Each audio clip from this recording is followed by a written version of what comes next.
Hello everyone, welcome back to my channel Ayurveda arena. आज हम देखने वाले हैं शाला के तंत्र का चैप्टर नंबर 35, जो कि है प्रतिशाय के बारे में। हमने नासा रोग स्टार्ट किया था, जो कि चैप्टर नंबर 34 और 35 दोनों में इंक्लूड होता है एनसीआईएसएम की पीडीएफ के अनुसार।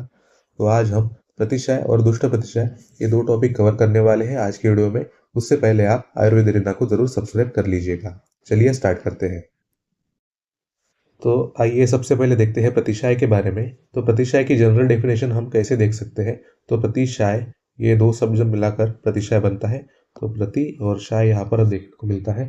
प्रति का मीनिंग होता है अपोजिट डायरेक्शन और शाय का मतलब होता है मूविंग ऑफ दोषास, यानी कि जो अपोजिट डायरेक्शन में दोष मूव करते हैं उसको व्याधि को हम प्रतिशाय कहते हैं।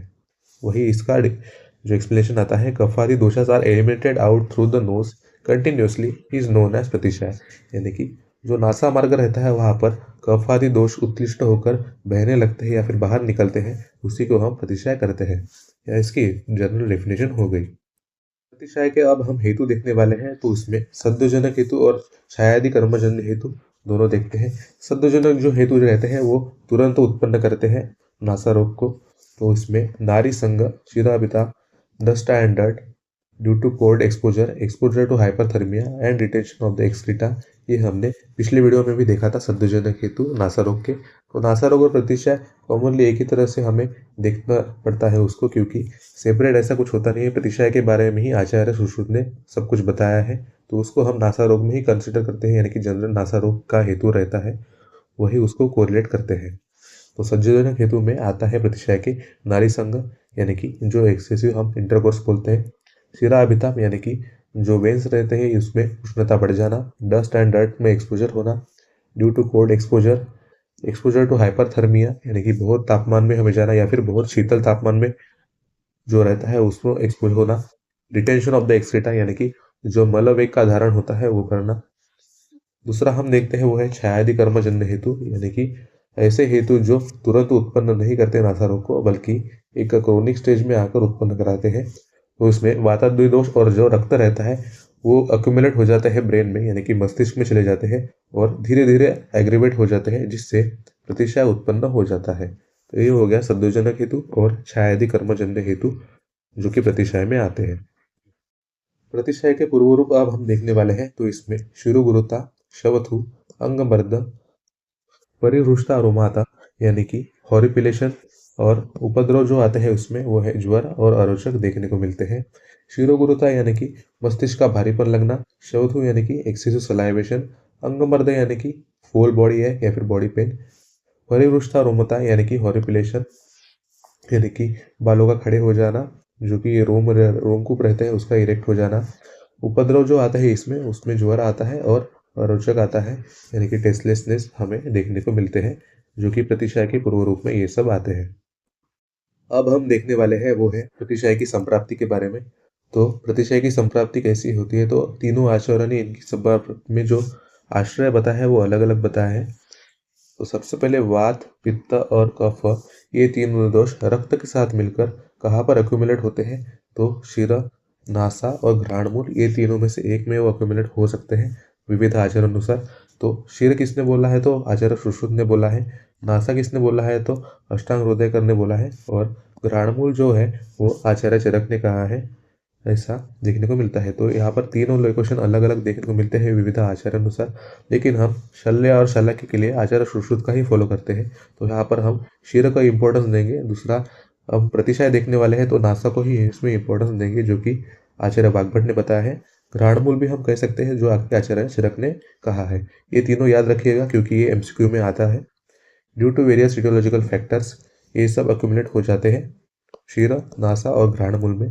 Continuation of wholesome diet and habit, यानी कि जो विपरीत डाइट हम लेते हैं, हैबिट जो अगर प्रॉपर नहीं रखते हैं, उससे क्या होता है कि वायु का एग्रेवेशन होता है और स्टैग्नेंट कफ वो एक साथ लाता है वो और दोषों के साथ मिक्स हो जाता है, जो कि नॉस्ट्रिल की तरफ आते हैं और नॉस्ट्रिल से जो स्राव उत्पन्न होता है उसको हम प्रतिशाय कहते हैं। तो ये हो गया प्रतिशाय की संप्राप्ति के बारे में। जनरल लाइन ऑफ ट्रीटमेंट देखते हैं प्रतिशाय की। तो प्रतिशाय में हम जो नव प्रतिशाय रहता है उससे छोड़कर हमें कैसे ट्रीटमेंट करानी है। तो सबसे पहले इसमें घृतपान कराना है, उसके बाद स्वेदन कर्म करना है, वो उसके बाद वमन कर्म कराना है। वमन करना होने के बाद अवपीड़न नस्य उसको देना है। तो ये हो गया नव प्रतिशय के व्यतिरिक्त जो भी नासा रोग रहते हैं उनमें प्रतिशय में हमें यही प्रोसीजर फॉलो करनी है। जो नव प्रतिशय रहता है उसमें हमें धूम्रपान कराना है, जिससे नव प्रतिशय जल्दी ही ठीक हो जाएगा। उसके बाद जो औषधीय कल्प इस्तेमाल करते हैं वो है जशक शिरघृता, सहत्वादि धूमवर्ती, व्योषादिवटी, सहचादार्ति व तेल, विडंगादि धूम, चतुर्जातक नस्य, छट्ट्यादि चूर्ण और षडबिंदु घृत, इन सभी का इस्तेमाल हमें प्रतिशय में कर सकते हैं। अब हम देखने वाले हैं वो है वातज प्रतिशय के बारे में। तो वातज प्रतिशय का सबसे पहले हम रूप देखते हैं, उसके बाद हम चिकित्सा देखने वाले हैं। वातज प्रतिशय में कौन कौन से लक्षण देखने को मिलते हैं, तो नेजल ऑब्स्ट्रक्शन, नाक का ऑब्स्ट्रक्ट हो जाना, थिन वाटरी डिस्चार्ज हमें देखने को मिलता है नासा से, dryness of throat, palate and lips. वातज है तो इसमें ड्राइनेस हमें देखने को मिलती ही है। Pricking pain in temporal region, यानी कि सुई चुभने लायक टेम्पोरल रीजन यानी शंख प्रदेश में वेदना उत्पन्न होती है। होर्सनेस ऑफ वॉइस, वॉइस का भारीपन हो जाना, खराश हो जाना। रिपीटेड स्नीजिंग, यानी कि बहुत बार छींक आना, ये वातर प्रतिशय के लक्षणों में आता है। अब हम देखने वाले हैं वो है वातर प्रतिशय की चिकित्सा के बारे में। तो वातर प्रतिशय की चिकित्सा में वातज है तो सबसे पहली चिकित्सा तो स्नेहन आता है। तो इसमें स्नेहपान कराते हैं, पंचलवण घृत जो रहता है उससे हमें स्नेहपान कराना है वातर प्रतिशय में। दूसरा हम करते हैं वो है घी का प्रिपरेशन, जो कि विदारी गंधादि जो गंध रहता है उससे हमें घी सिद्ध कराना है, उसका कल्क और क्वाथ का सेवन कराना है। Use of all nasyadi method describe in ardit rog, यानी कि जो अर्दित रोग की चिकित्सा में बताया है नस्यादि जो कर्म, उसका हमें एप्लीकेशन करना है वातर प्रतिशय में भी। ये एमसीक्यू में आता है। तो अर्दित रोग की चिकित्सा बाद हमें वातर प्रतिशय की चिकित्सा करानी है। आफ्टर स्नेहन अभ्यंग, तीक्ष्ण अवपीड़न नस्य हमें देना है। शिरोबस्ती, धूम सेवन, उपनाह, नाड़ी स्वेद, ये चार जो रहता है वो भी हम वातर प्रतिशय में करा सकते हैं। पान और अभ्यंग क्षीर तेल के साथ, ये भी वातर प्रतिशय में हम कराते हैं। अब हम देखने वाले हैं पित्त प्रतिशय के बारे में।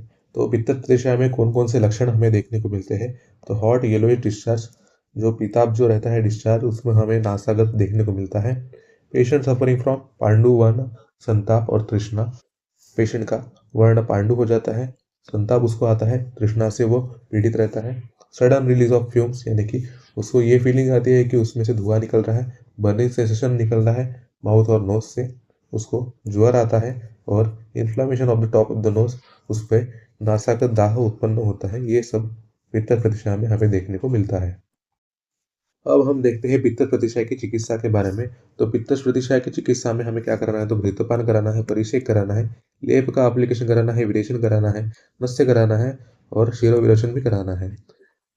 ये हो गया पित्त प्रतिशय की चिकित्सा के बारे में। तो सबसे पहले देखते हैं घृतपान। तो घृतपान हमें काकोल आदि गर का इस्तेमाल करके घृतपान कराना है, परिषेक कराना है और लेप कराना है, जो कि हम शीतल ड्रग्स जो रहता है उसका वात का इस्तेमाल करके परिषेक और लेप करेंगे।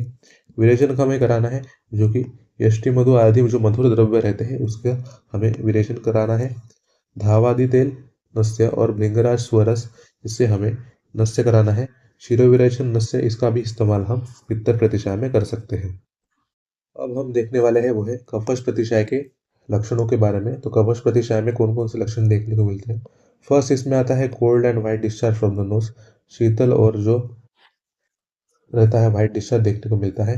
व्हाइटिश कलर्ड बॉडी का जो एक्सप्रेशन होता है वो देखने को मिलता है। यहाँ पर एक स्पेशल लक्षण देखने को मिलता है वो है इन्फ्लामेशन ऑफ द आइज, यानी कि नेत्र का दाह होना, जो कि कफश प्रतिशय का स्पेशल लक्षण होता है। Heaviness of the head and mouth, यानी कि सिर का भारी हो जाना, माउथ में भी अगर भारी मुख गुरुता जिसको बोलते हैं हम वो आ जाना। ईचिंग इन द हेड, कंडू, थ्रोट, लिप्स एंड पैलेट, इस सभी में ईचिंग होना, कंडू उत्पन्न होना, ये सब हमें कफश प्रतिशय में देखने को मिलता है। कफश प्रतिशय की अब हम चिकित्सा के बारे में देखने वाले हैं। कफश प्रतिशय में सबसे पहले हमें क्या करना है, तो स्नेहन कराना है, घृतपान कराना है, जो कि यवागु या फिर तेल से होगा। माश से हम कराते हैं, वमन फिर उसके बाद कराते हैं। तो स्नेहपान के बाद घृतपान कराना है, फिर यवागु का सेवन कराना है जो तिल और माश का होगा, और उसमें बाद वमन कराना है, जिससे कफ का शमन हो जाएगा। कफ शामक ड्रग्स का हम इस्तेमाल कर सकते हैं। पेय आदि संसर्जन क्रम इसमें होता है। नस्य विद बलादी तेल, बलादी तेल से हमें नस्य कराना है। उसके बाद हमें त्रिवृत, अपमार्ग, देवदारू, दंती मूल, इन सभी की क्या करनी है, तो वर्ती बनानी है। और वर्ती की बनाने के बाद इसमें हम धूमपान कराते हैं, जिससे कफ का शमन हो जाएगा। उसके बाद मनुष्यदाली चूर्ण का नस्य कराते हैं और जो भारंगारी तेल का होता है उससे भी हम नस्य करा सकते हैं कफश प्रतिशय में। तो ये हो गया कफश प्रतिशय की चिकित्सा के बारे में। अब हम देखते हैं सन्निपातः प्रतिशय के बारे में। जो सन्निपातः प्रतिशय जो रहता है उसमें सभी तरह के सिम्टम्स हमें देखने को मिलते हैं। There is intense pain and all the symptom describe for the vatadi doshas which give more trouble, यानी कि जो दोष रहता है प्रतिशय उसके ही लक्षण यहाँ पर देखने को मिलते हैं और वो ज़्यादा सीवियर हो जाते हैं। Pratishaya that occurs again and suddenly also calms down on its own, यानी कि कभी भी इसका वेग आता है और कभी भी ये शांत हो जाता है, ऐसा ये सन्निपातः प्रतिशय रहता है। आचार्य सुश्रुत ने सन्निपातः प्रतिशय को असाध्य माना है। समटाइम्स इट बिकम्स पक्व एंड समटाइम्स अपक्व, कभी ये पक्व स्वरूप धारण करता है और कभी अपक्व ही रहता है। Symptoms of all types of pratishaya are also reflected, सभी तरह के यहाँ पर प्रतिशय के सिम्टम्स हमें देखने को मिलते हैं। तो ये होता है सन्निपातः प्रतिशय। सन्निपातः प्रतिशय की अब हम चिकित्सा के बारे में देखने वाले हैं, जो कि आचार्य वाग्भट ने बताया है। आचार्य सुश्रुत ने सन्निपातः प्रतिशय को असाध्य माना है। तो इसमें सबसे पहले घृतपान कराना है, फिर उसके बाद धूम्रपान, फिर चूर्ण गुटिका अवलय का इस्तेमाल कराना है, तुलसी तेल का नस्य कराना है, कवल ग्रह कराना है, चालीसादी चूर्ण और लवंग आदि वटी का इस्तेमाल हम सन्निपातः प्रतिशय में करते हैं। तो जो घृतपान रहता है वो कैसे कराना है, जो कटुत और तिक्त द्रव्य से युक्त हमें घृत सिद्ध कराना है और उसके बाद उसको घृतपान कराना है। धूम्रपान कराना है तो उसमें तीक्ष्ण द्रव्य का इस्तेमाल हम करेंगे। उसके बाद जो चूर्ण गुटिका अवलय का प्रयोग कराना है वो कटु द्रव्यों को इस्तेमाल करके हमें चूर्ण गुटिका अवलय का अप्लीकेशन कराना है। रसंजनादि तैल का हमें नस्य कराना है। जो मुस्तादी रहता है मुस्तादी गण का इस्तेमाल करके हमें कवल कराना है जिससे मुख शुद्धि होगी।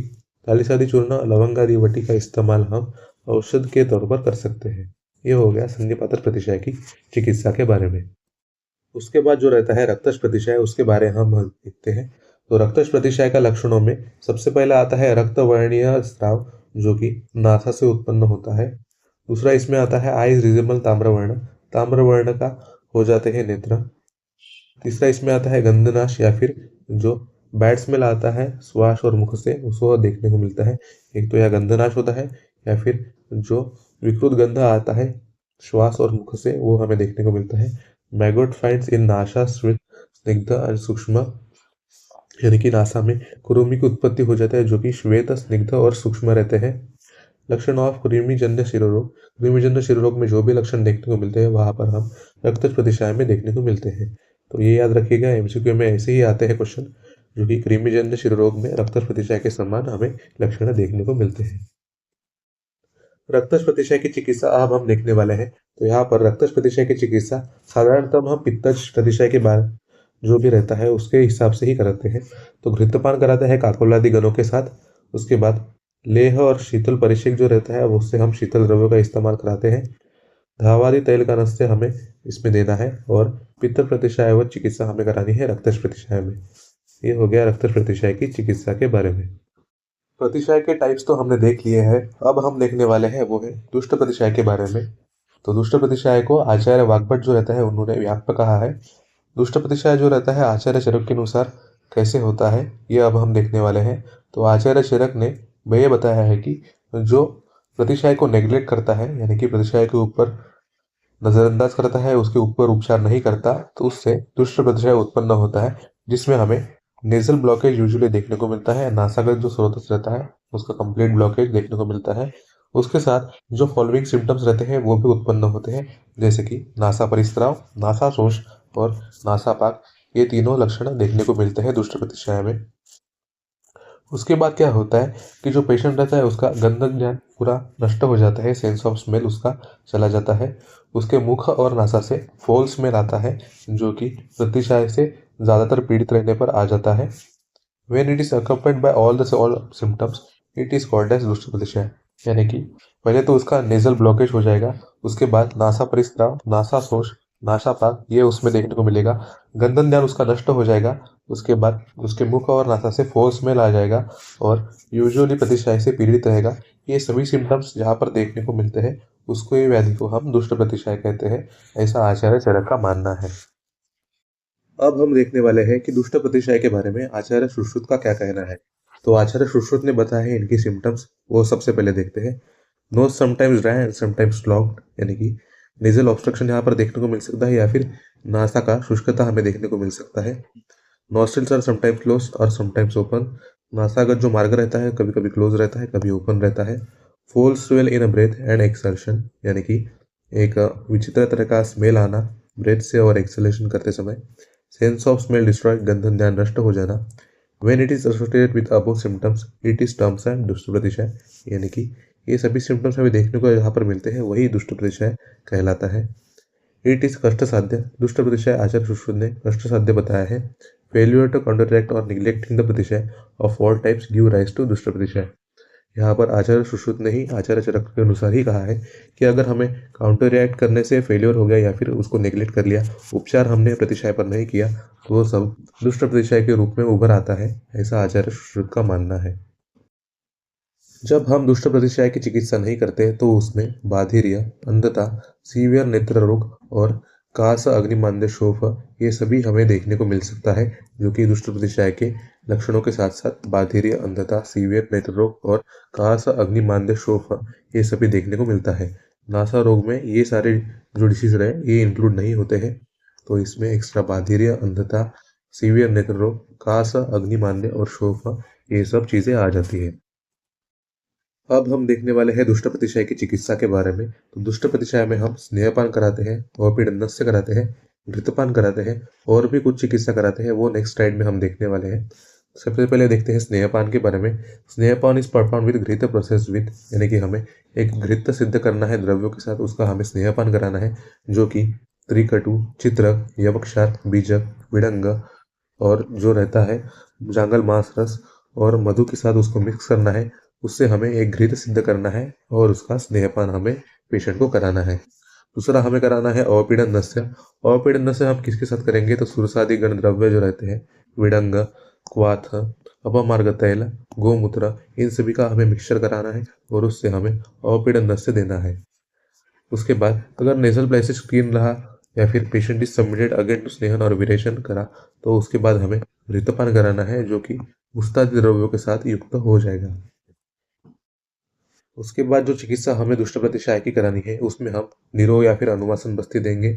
उसके बाद जो कुछ औषधि द्रव्य रहता है इसका इस्तेमाल करेंगे, धूमपान हम देंगे, और जो राजयक्ष्मा नाशक और कृमिनाशक चिकित्सा है अष्टांग हृदय के अनुसार, उसमें हम दुष्ट प्रतिशय की चिकित्सा भी कर सकते हैं। तो इसमें निरोह और अनुवासन बस्ती हमें देनी है पेशेंट को, जो कि तीक्ष्ण द्रव्य से युक्त रहेगी। जो कि औषध आते हैं उसमें सीतोपलादि चूर्ण, तालिसादि चूर्ण, दशमूल घृत, रासनादि घृत, बलादि घृत, जीवंत्यादि घृत, ये सभी हमें इस्तेमाल करने हैं दुष्ट प्रतिशय में। तीक्ष्ण द्रव्यों का हमें युक्त कराना है, उससे हमें धूमपान देना है। और आचार्य वाग्भट जो कहते हैं कि राजयक्ष्मा नाशक चिकित्सा करानी है या फिर कृमिनाशक चिकित्सा भी हम दुष्ट प्रतिशय में करा सकते हैं। तो आज के वीडियो में हमने प्रतिशय और दुष्ट प्रतिशय ये दोनों पॉइंट्स हमने कवर करा लिए हैं। नेक्स्ट वीडियो में हमें पूय रक्त, नासापाक और नासा शोफ ये तीनों पॉइंट्स कवर करेंगे। तो ऐसे ही चैनल पर बने रहिए। आयुर्वेद को जरूर सब्सक्राइब कीजिए, दोस्तों के साथ शेयर करना बिल्कुल ना भूलिए। Thank you for watching.